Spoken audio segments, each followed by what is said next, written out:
So good morning, dear Sangha. Today is the 11th of June in the year 2026, and we are here in the Assembly of Stars meditation hall.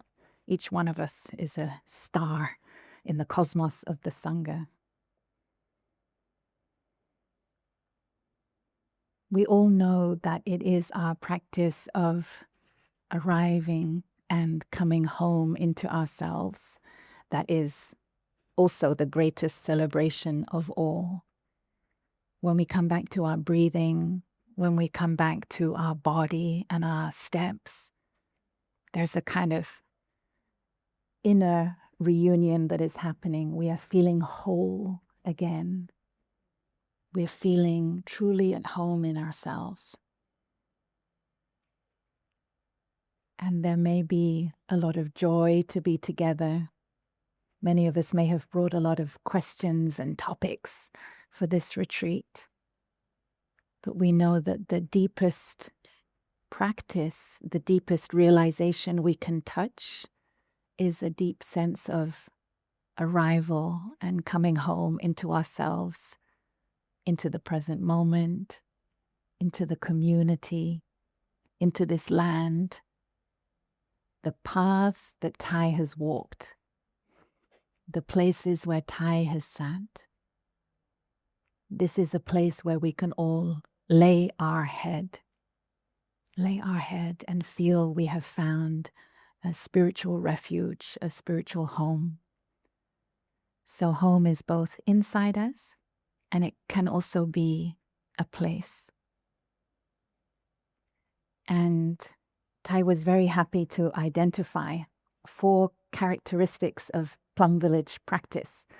And if our practice outside of the retreat and in the retreat doesn't have these elements, then we can't call it Plum Village practice. And the first element, the first seal, is I have arrived, I am home.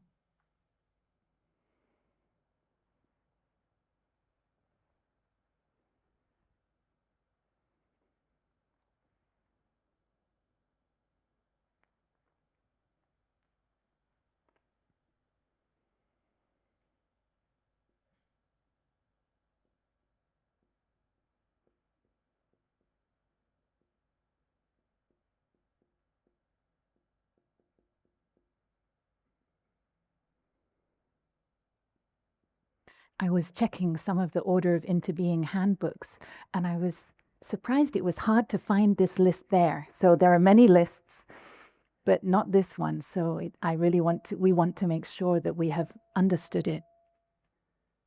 So the first principle is, I have arrived, I am home.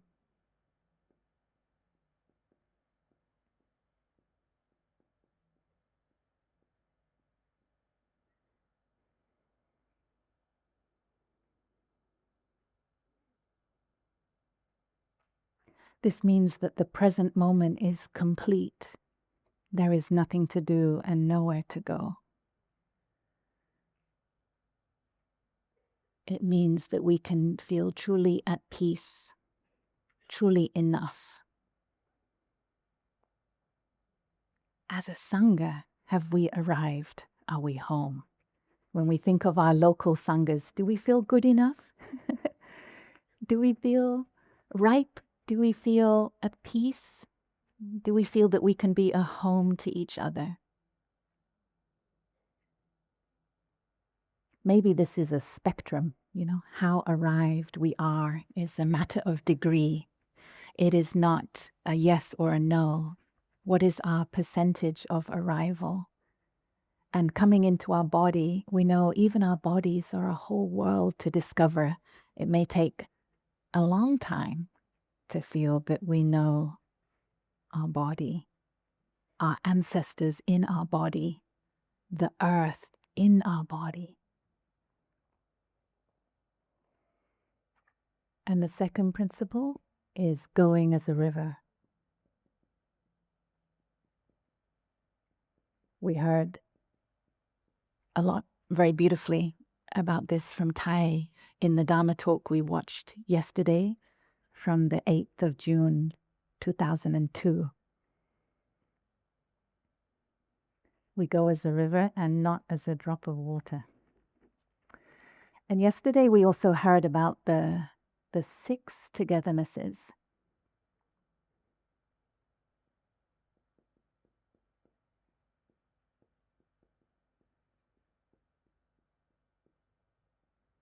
And hopefully this is just a recap because you all know them already. So the first one is to really be together under one roof, to share our physical presence.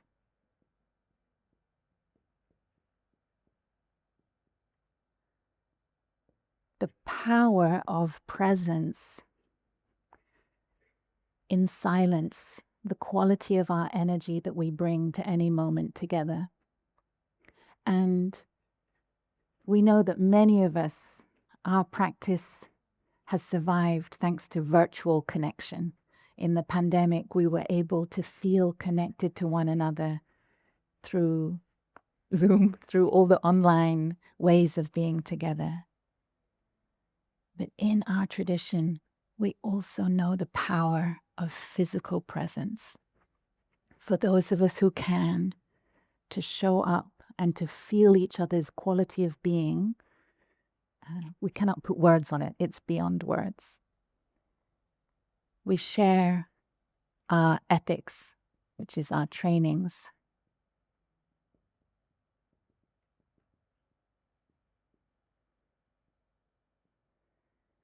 We share our material resources.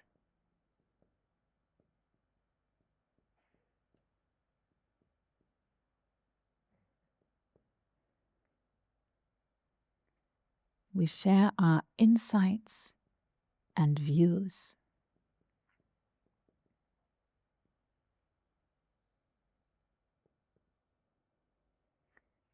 And the next one, Thai describes them in different ways. The next one we can describe as our ideas and dreams. And this is very interesting, that sharing our insights is sharing like our direct experience that has come from the practice. How we have touched into being with our parents, with our loved ones, with those we have difficulty with, the insights we have about our interbeing with the earth. And Thai said insights are much more precious than ideas. So we want insight, direct lived experience and insight, more than ideas. And for views here, it's to harmonize our views, our way of seeing. And what's interesting on this retreat is we will have many opportunities to share these things. We're really practicing all 6 of these togethernesses. The last one is loving speech and deep listening.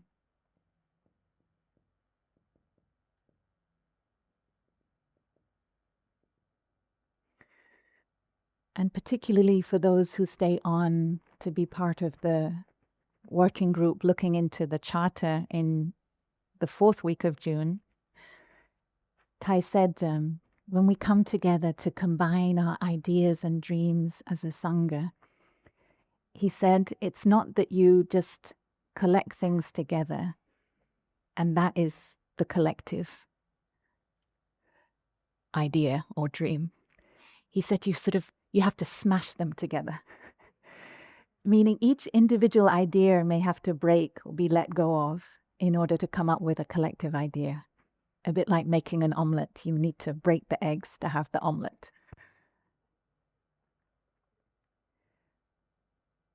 But today, what we really would like to explore together is what it means to be a community, to be practicing as a Sangha in our world today. And there's a very powerful phrase that Thai had for this, and that is that we are a community of resistance. A community of resistance.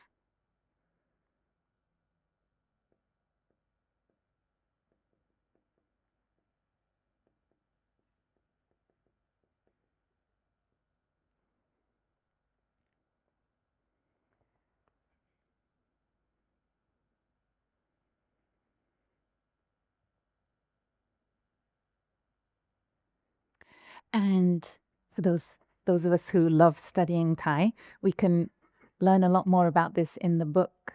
That Thai is a dialogue between Thai and Father Daniel Berrigan, a Jesuit priest and peace activist. And the whole final chapter is about their discussion on what can a community of resistance look like. And you feel two activists, two deep thinkers, two deeply spiritual people exploring what the world most needs. And for Thai, a community of resistance is a community where we can feel whole. Wholeness is a part of it. A community where we can restore our humanness, restore our humanity. He said it is a place where there is peace and time to be ourselves. They were having this conversation about communities of resistance in the 1970s. So there is rapid industrialization, there is globalization. I'm checking the translators. How are they doing? Okay, so far so good. And Thai was seeing that so much in our modern life and society robs us of a chance to be fully human. So to create a community of resistance is to create what he called an island, a refuge where we can be truly ourselves. Those communities may be practice centers with land and space, or they may be our local sangha in a town or city or even in the countryside. And Thai's language was sometimes very strong. There was one book where he writes that we have to reclaim our sovereignty, our freedom and agency from the machines of our creation. And he was writing that about 50 years ago. So reclaim, maybe now it's rescue with all our energy, rescue our sovereignty from the machines and systems of our creation. Both Thai and Daniel Berrigan were peace activists. But for Thai, this aspect of his vision went far beyond resisting war. So it's resisting everything that is damaging and toxic in society that doesn't enable us to be our full selves. And for Thai, he said we need these communities, these islands where we can take refuge. First, so that we can get healing, our own healing. Sangha and our spiritual practice is first of all for our own healing and transformation. And second, so that we can look into the suffering to see its roots and find a way out together. So if we were wondering what we might want to resist today, I had some ideas.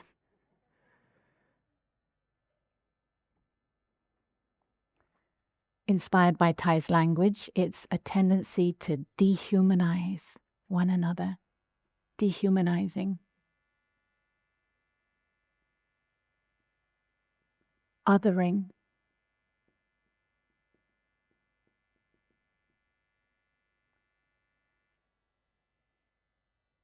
To not meet each other in our wholeness, to not meet different peoples, nations, religions, cultures in all of their wholeness. We become citizens, we become consumers, we become atomized by the forces of techno-capitalism. We also want to resist the toxicity that is there on our screens in the marketplace. And we want to resist the speed, the running, the overscheduling.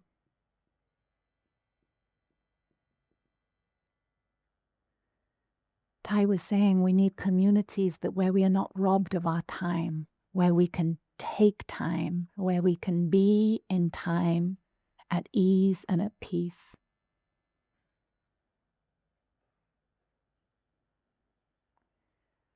Resisting the craving and not enoughness.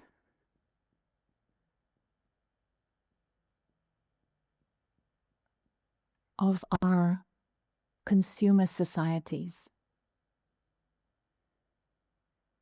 To know that we can live simply and happily with not very much. The present moment and the presence of our Sangha friends is all we need to be happy. We have more than enough conditions. And that is a resistance. To touch that is a resistance, because the world is not believing that.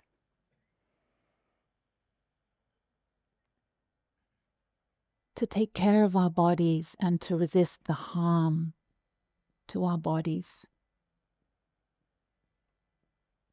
And that harm may have been going on for many generations. It may be systemic harm, exploitation, unequal access to resources. And this is where we cherish our body as a wonder of life, where we resist the hustle and grind culture. It is okay to care for our bodies. We don't need to squeeze more out of every day. To resist the loneliness and fragmentation by coming together.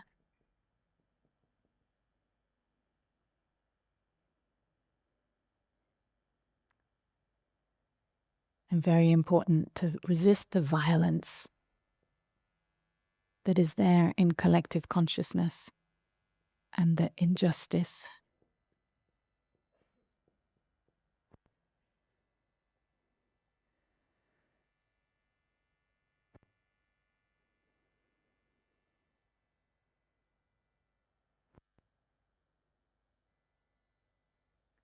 By coming together in peace with values of compassion, inclusion, equality, inclusiveness, we are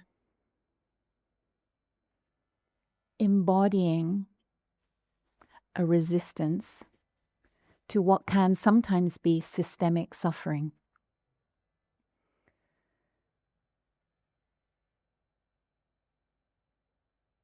We recognize, and this is there in the insight of Into Being, and Tai often emphasized it, we inter-are with our society, with the world.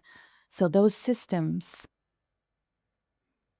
that are apparently outside, they also have their expression in us.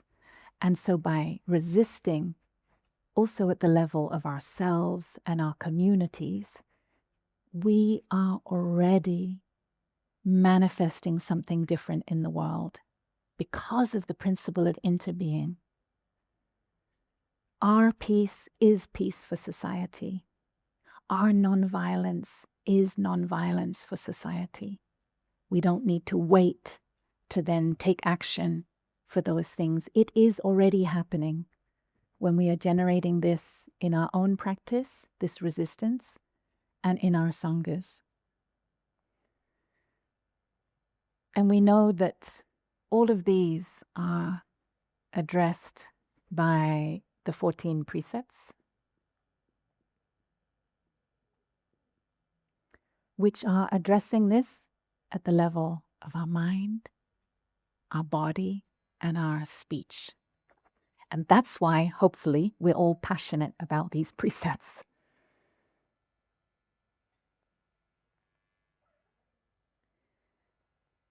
So the principle is to create, Thai's vision is that we create an environment, either a place or a moment, where people can step into peace, wholeness, humanity, fellowship, brotherhood and sisterhood, siblinghood.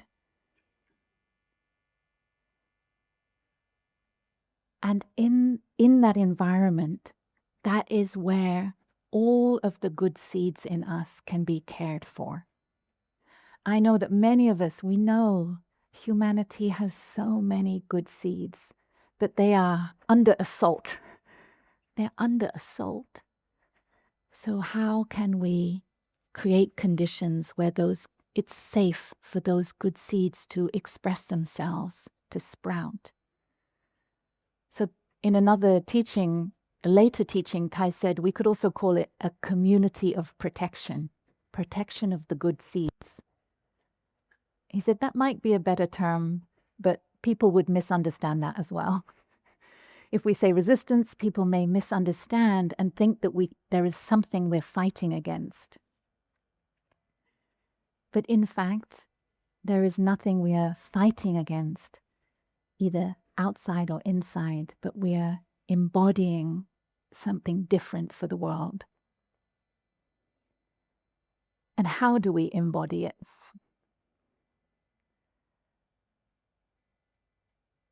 So our way of walking, the kind of walking we will do together this morning through the fields, the walking we might do in our local sanghas, the walking we might do with our partner or friends.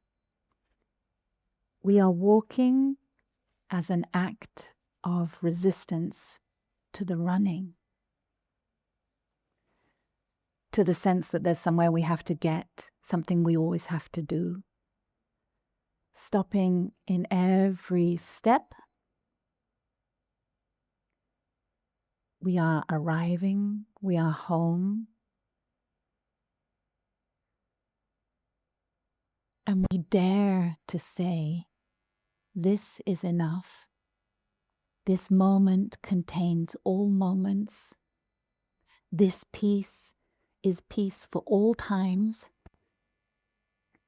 This arrival is arrival for my whole lineage. And this arrival is also for future generations. If in our sanghas, on our retreats, as part of our regular practice, we can arrive in every step,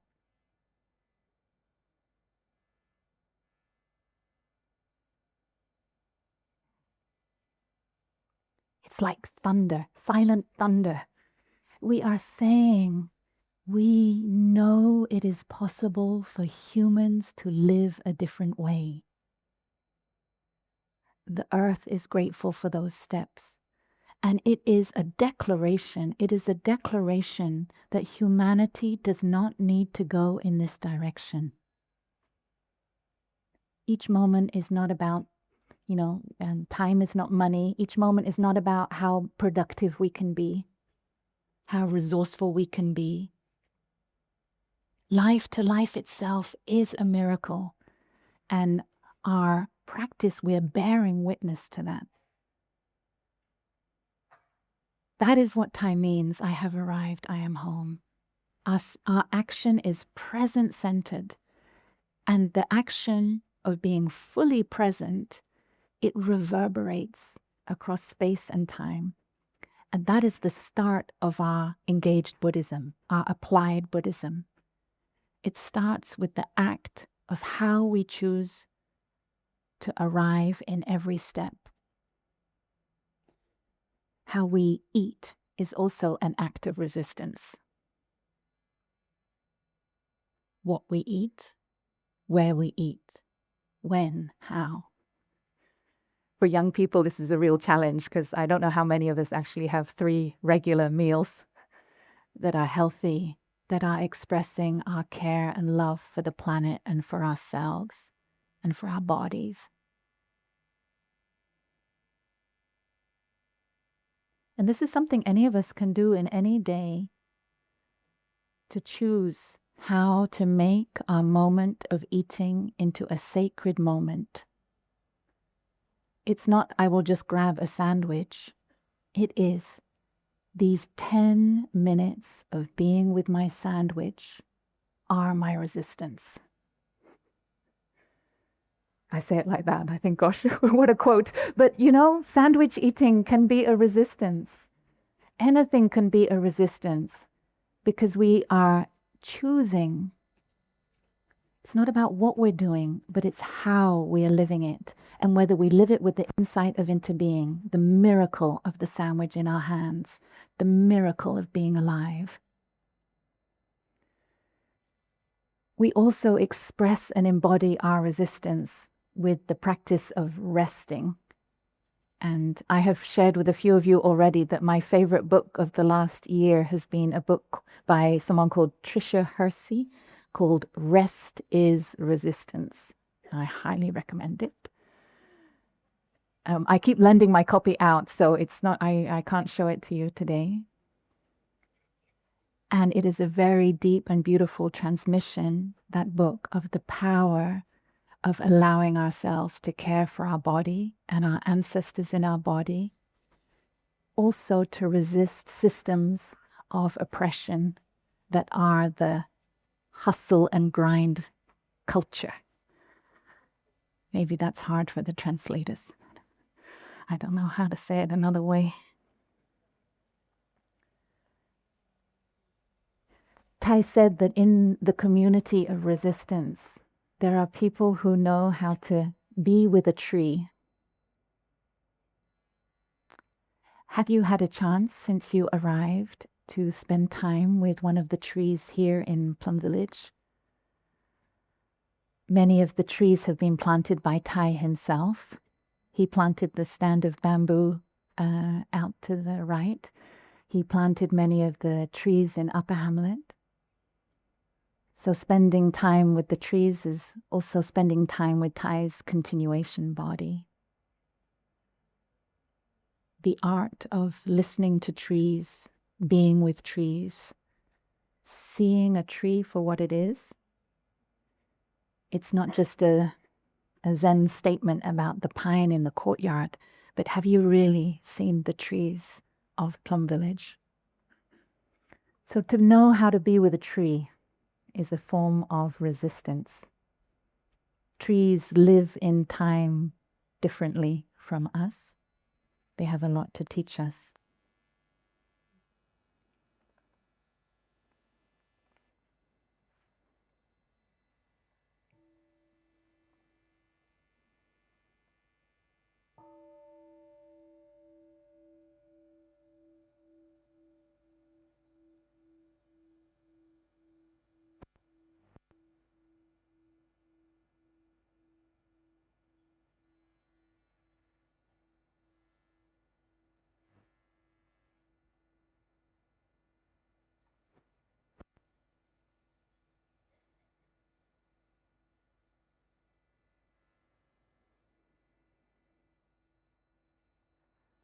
Mm.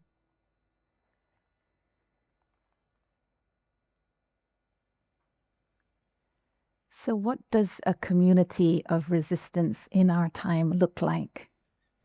It looks like being with a tree. It looks like walking slowly.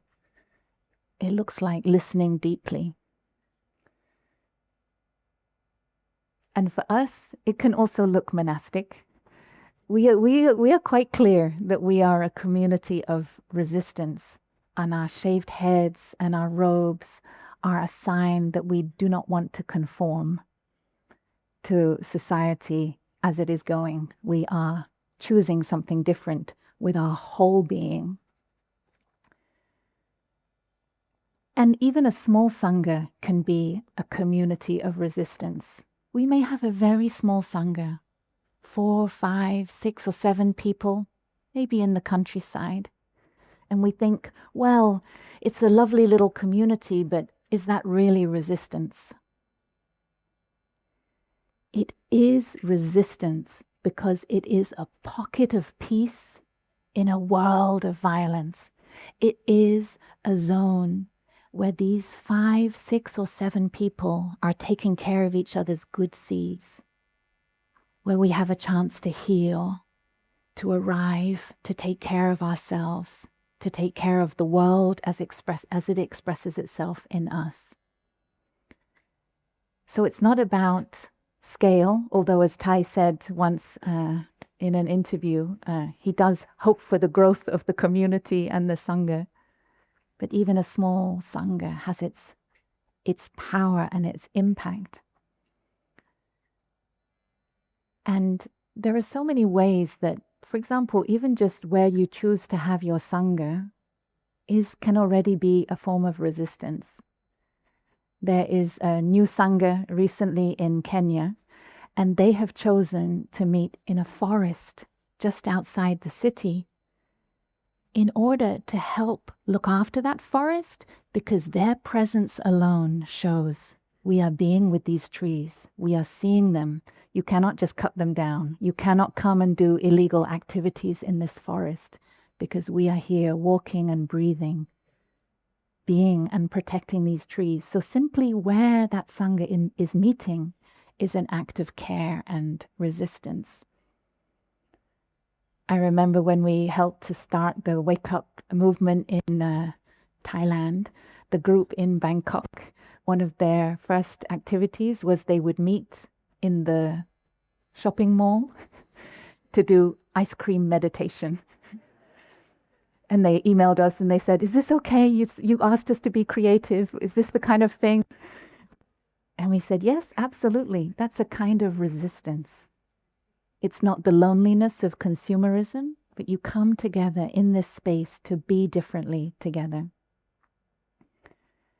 And in London, I used to be part of the Heart of London Sangha before I ordained. And we met in a church bell tower. And we would walk up these old stone steps. And it was a tiny, tiny circular room just underneath the bells. And it was so powerful to leave. It's right in the heart of London near Trafalgar Square. And you step into the church, you go up these steps, and everyone is sitting in silence with their eyes closed, strangers. And you just join in the circle, and you also sit with your eyes closed, breathing. And the sessions always began with that silence and that peace and that anonymity. We didn't need to know each other's names. You're sitting with strangers. And that is an act of resistance. This is my peaceful London. This is our zone of sacredness. And then it was very hard. I want to add this detail. It was very hard because one of the last Sangha gatherings that Brother Phap Lin and I went to was to choose to move out of, for the Sangha, to choose to move out of the bell tower to a bigger site so that the Sangha could grow. And it took 2 or 3 Sangha meetings to be able to practice letting go of views and letting go of attachment, because we all loved that place so much, but it could only hold, at a squeeze, 23 people. And so for slow walking, everyone had to take the first step at the same time. But we were so happy. But the Sangha needed to grow, and so then it moved to the Quaker Center, where the Sangha could grow and grow and grow. And now there's the Wake Up Sangha, the Colors of Compassion Sangha, the Heart of London Sangha, the Family Sangha. And thanks to us letting go of something beautiful, we can have something even more beautiful. And we have heard sometimes when we travel and give tours that people say, in terms of physical presence, it's really hard in today's world to be able to make time for Sangha. We have our work commitments, our family, our friends.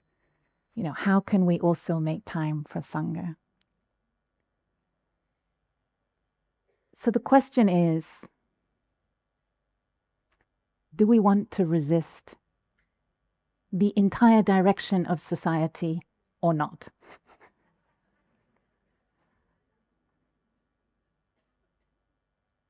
Because when we come together as a Sangha, we are saying that a spiritual dimension to our life is the most important thing. And when Tai was speaking about communities of resistance, he said that practice is not an individual matter. It's not just about us and our 5 skandhas. Our spiritual dimension operates at the level of community. And so we're investing in a spiritual dimension. We're investing in time outside of time. We are saying nothing is more important than this. At the beginning of the School of Youth for Social Service in Vietnam, which Sister Chan Khong and Tai created in the 1960s, the Sangha was only young people in their 20s. And they were trained to go out to provide aid and help to villages that were being bombed. And that is not the work of 1 or 2 hours a week. That is the work of an entire heart. And I have met some of the people in that first generation, and they said sometimes there wasn't enough money for them. They would each get a little bit of pocket money for lunch. And he said, those of us that were smart, we found ways for people to offer us meals in exchange for the work the service we were giving, helping build schools or offer acupuncture, all the different things they were doing. And then there were times when there wasn't even enough money for their lunch money. So they were living completely free. But they had so much energy in their hearts because it was the time of war, turmoil, political division. And they wanted nothing more than with their whole body, their arms, to be something different for their country, to embody the peace and compassion that they knew was also their heritage, was also precious. And so if we say, 1 or 2 hours a week is all I can offer to my Sangha, that is not Sangha that's not resistance. That's just a sprinkling. That's not saying with my whole being, I want to bring another future into being. And that's why in the order of interbeing, that's why it's 60 days a year. 60 days a year of practice. 1 day a week and a full week on retreat.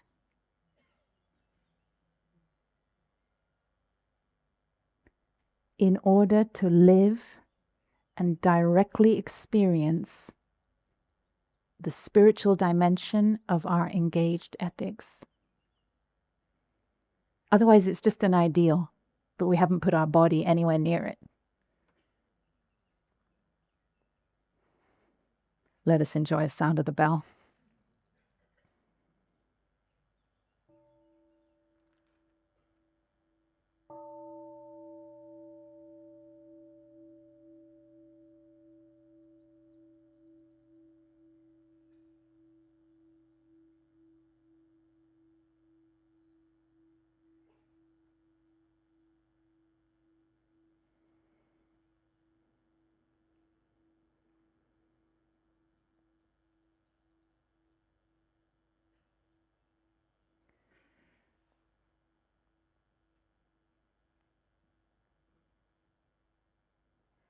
So another 2 interesting points from Tai when he's speaking about how we can resist and truly be a community of resistance. He said, first of all, we need to know how to be with our suffering. We heard this also in the talk yesterday, that if we still have so many afflictions ourselves, how can we possibly think we can be of service to the world. So those of us who are action-oriented, if we know, first of all, I want to be of service to the world, then we know we have to do the work inside to transform our afflictions. And so the sanghas, they're not only islands of well-being and islands of peace, but they are the kind of environments where we can help each other to name, to hold, and to be with suffering. And as Tai said to us, suffering is an art.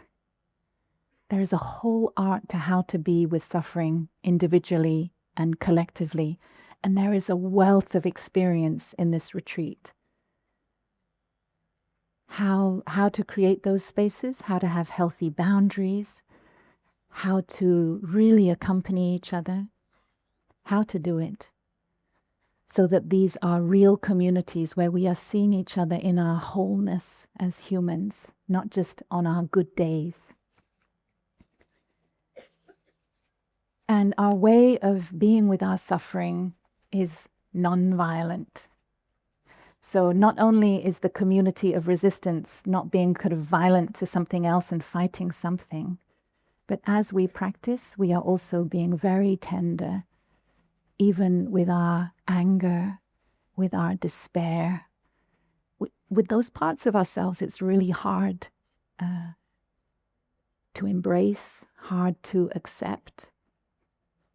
And it's the collective energy of the community that allows us to do that. We learned something very interesting about being with anger when we have been offering retreats for climate leaders.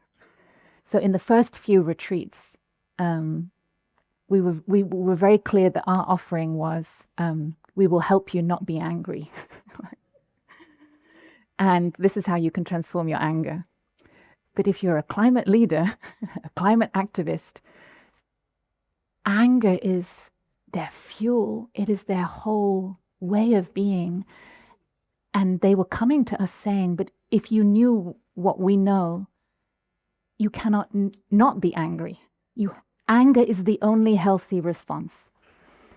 And we got very schooled. We learned a lot. And then collectively, Thai's insight ripened in the community, and we realized that anger also has its role to play. That is a mature understanding of suffering. Anger has its role to play, and anger, like everything, is made of non-anger elements. And this became such a key for us to unlock for people. We're not trying to make your anger go away. Let us be with you with your anger, and let us see the love that your anger is made of, the energy of protection and saving, the energy of vitality and determination to protect this earth. That is what that anger is saying. Anger is not just anger. So as we as a community are practicing ourselves, being with others, we can really learn this art of suffering, so we are not in any way repressing, rejecting the compost, but all our despair has something to teach us. Our loneliness has something to teach us.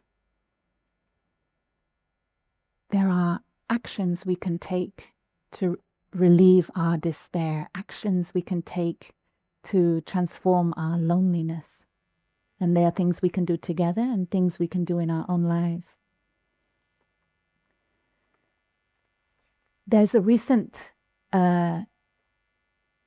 discourse, we can say, or a public discussion about Buddhism and being with and embracing strong feelings and suffering.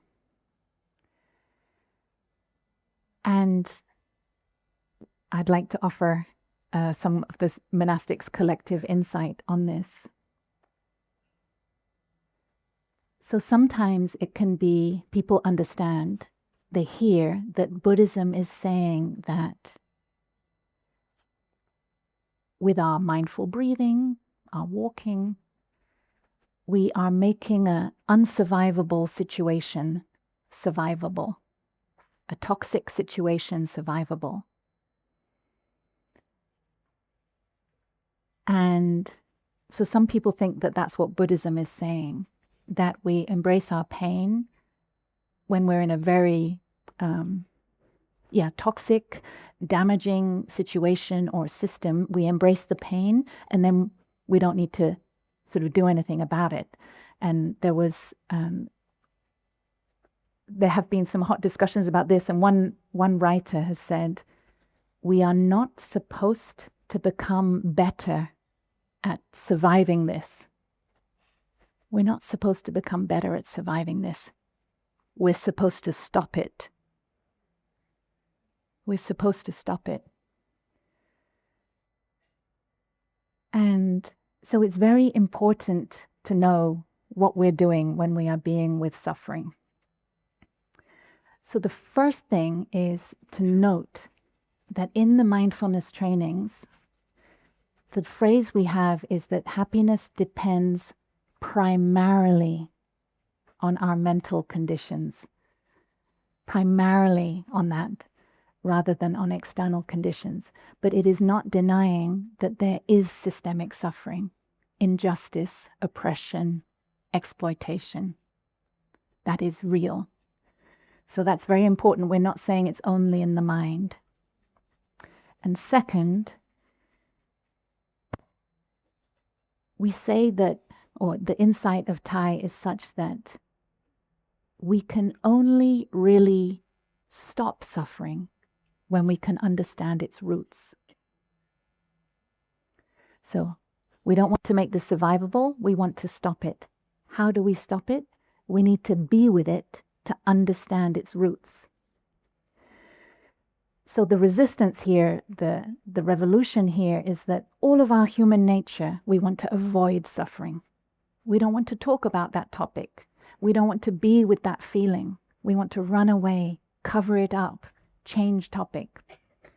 So in our practice, we're doing the first step, which is to hold, to name, and to be with the suffering in order to truly understand its roots. That suffering may be individual and it may be collective. But we don't stop there. It's not just holding and being with. Once we look deeply and we understand the roots of the suffering, with our heart of compassion, the compassion from being in contact with the suffering, we want to take action. So it's dynamic. Our way of being with suffering is dynamic. It is not just enabling and making something okay. We take action from our place of insight and compassion, understanding. So that's the methodology. We're training our tendency to avoid suffering in our practice, to see the truth of the world. And that's why the fourth precept of the 14 trainings is to spend intentionally time as part of our practice to recognize suffering and look deeply into it.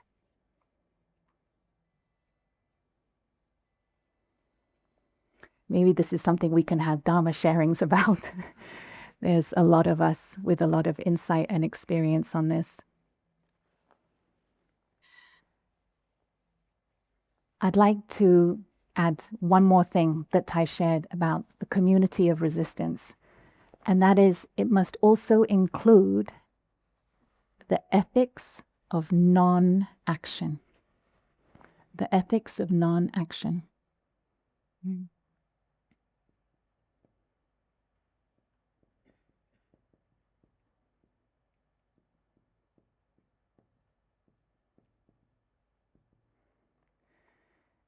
In Chinese, there's the phrase, acting the non-acting action. Acting the non-action action.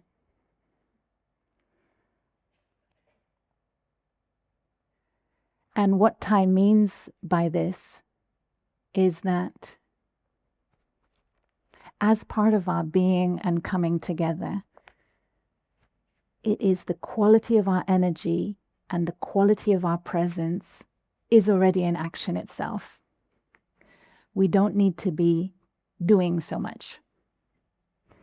And he said, in any community, just the presence of 1, 2, or 3 people who have the peace, who have the stability. And he gave 4 qualities of this non-action presence. Okay. Stability in body and mind. Love, compassion, or the 4 elements of true love. Understanding.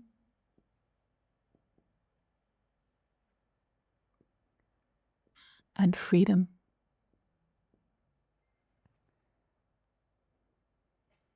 Stability means we always need people in our communities who have the quality of stability, who show up, who are always there, always open, always kind, always present. The qualities of love and understanding which go together always. And the quality of freedom, which here is freedom from afflictions. We have had some healing and transformation. And we know that this is a very unique quality of Tai and Sister Chan Kong, that they both have this non-action virtue that they radiate. It's beyond measuring. There is freedom, there is ease. They are acting, but it doesn't look like they are acting at all. There is so much joy, so much peace. And so those of us who consider ourselves to be active people, I'm one of them, we have to be students of this, to learn to not try to realize so much, to find the stability, the freedom, the love, the ease. That's the fragrance of the communities of resistance in the Plum Village tradition. The role of a Sangha is not the doing, but the way of being. And we can ask ourselves how our practice can help us have these qualities, how our breathing, our smiling, our letting go, how we can cultivate this spirit of non-action more in our life. In one of the climate retreats, it was actually the very first one, we had a small group of about 30 leaders. And at the end of the retreat, we discovered that one of the main people almost left the retreat. They came to the orientation, and after 20 minutes, they thought, oh my God, where am I? This is not my thing. And so they walked out of the meditation hall, and they went to calm themselves by the lotus pond. And they thought, I made it all the way here, but she was ready to call a taxi to go and pack her bag and to leave. And at the lotus pond, she met Tai Min Hee. I don't know if Tai Min Hee is here. And he was playing with water on a lotus leaf. And he was showing her how beautiful it was and how the water, it has this amazing thing you have to go try for yourself. And the way the light was moving. And she ended up spending half an hour playing with water on lotus leaves with Tai Min Hee. And by the end of that, she thought, that was just what I needed. I'm in the right place. I have arrived. I am home. And then she didn't leave the retreat. And in fact, she has not missed a single climate retreat. She has now come 4 or 5 times. After the first retreat, she says, you cannot believe how everything has transformed in my team. They said it was as though I was listening for the first time. a year later, she's like, "Sister, can I give you an update?" I said, "Of course." It's like now our team has scaled. It's like we have unlocked our harmony and our togetherness, and everything is going fantastically. And then in the next retreat, a whole year later, she was saying, "You cannot believe the impact that we are now having in our organization. They're really on the front lines of addressing carbon pollution." And she said if she hadn't had the shift in her way of being, she could never have had that impact. So thank you, Tai Min Hee, for helping save the world. So our sanghas should feel like islands of peace, of presence, of beauty. We don't have to do so much, and yet the action happens. I'd like to read a beautiful poem, part of a poem by Tai. And it's to do with this feeling that we need to act. And it is a small part of the poem called Butterflies Over the Golden Mustard Fields.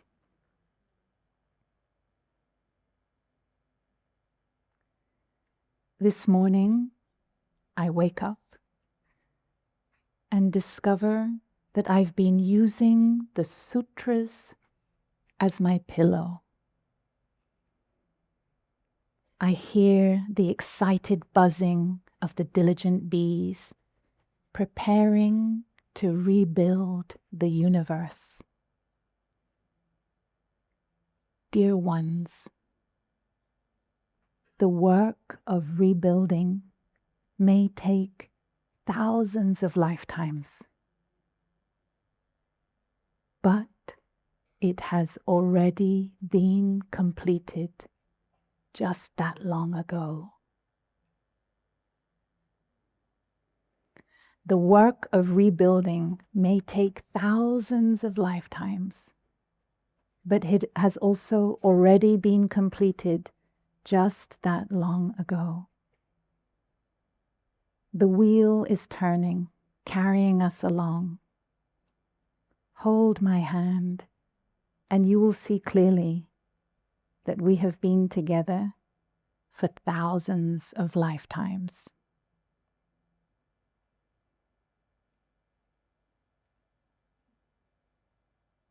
Tai was also a builder. Tai was full of action. One action, infinite action. And this was Tai's insight, that the work that needs to be done has been being done, is being done. It is already ripe. And we stand in this moment, and we only need to take care of this moment. Because this moment contains all the moments. And these are the last two of the Dharma seals.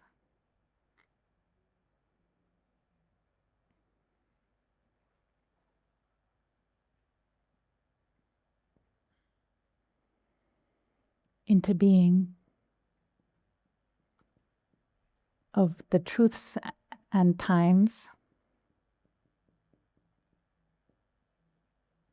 Two truths, ultimate and historical, 3 times, past, present, and future, and ripening.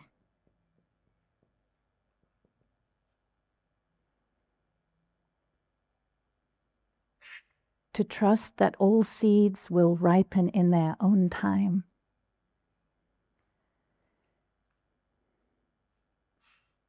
And as we are here as a multi-generational community, this is a very powerful contemplation of the river of the Sangha making its way to the ocean. We are planting seeds in this lifetime that will bear fruit in future lifetimes. And so those of us who are elders, our task, our challenge is to see ourselves in the younger generation of the Sangha, to see that they will be carrying our work forward. And the younger ones, our task is to take strength from the contributions of the elders, to know that we have them all with us at our back, that we don't go alone. We go as a community to the ocean. We're all going in that direction together.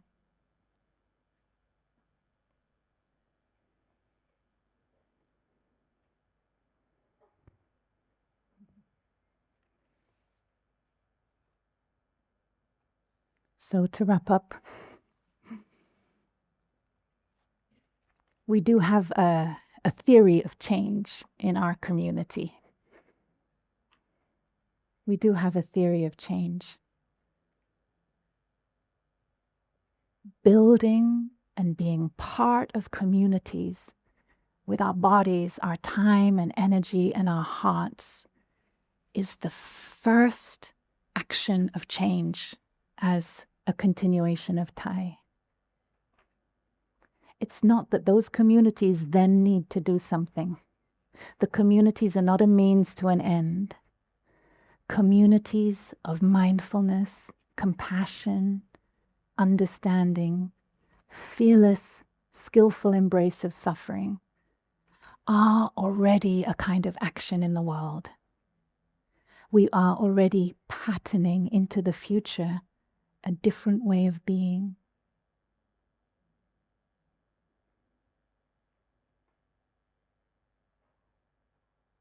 We go as a river, and we go at the speed of love and trust.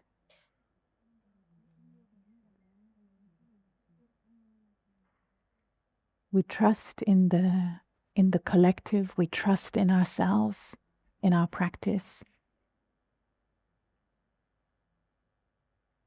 And this quality of patience with the ripening. To not push the Sangha, but to allow the Sangha to express itself in its time, in its way. And I find it fascinating that when Dr. King nominated Thai for the Nobel Peace Prize, some of you may know those lines. It's Thai's vision for peace, if applied, would build a monument to world ecumenism, kind of world togetherness, to humanity, to brotherhood. So Thai's, when Dr. King nominated Thai for the Nobel Peace Prize, it wasn't only for the activism that Thai had already contributed, but Thai's vision of communities of peace, if applied. So here we are, applying them. Here we are doing this work of experimenting, learning, discovering together.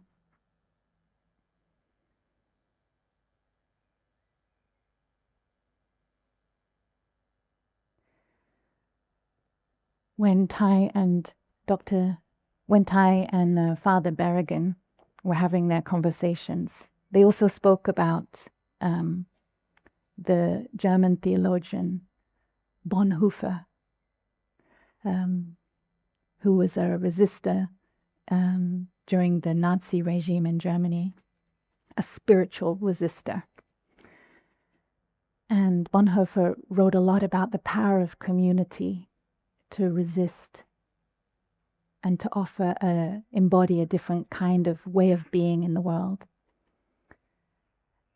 But Bonhoeffer also realized that we all bring our ideals to our communities.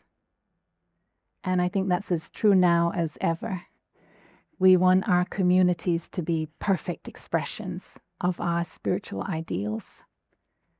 We want there to be perfect harmony, shared politics, no friction, and a kind of emotional fulfillment or comfort. And Bonhoeffer realized that if we come with such strong ideals into a community and then we get disappointed, it is precisely the dreamers who become the accusers. The dreamers become the accusers. And I share this because Tai and Father Berrigan, everyone is thinking about these things. How can we have our ideals and yet see people in all their humanity and wholeness? How can we not weaponize our ideals and to accuse the Sangha of not, or our local Sanghas, or it can be any version of the Sangha, of standing up to living up to our ideals? How to have compassion, how to have inclusiveness, how to practice all the virtues of openness, to allow the Sangha to be human, to be raw, to be real. And I think all of us are here because we do love Sangha. It is amazing to not be alone in our sitting meditation.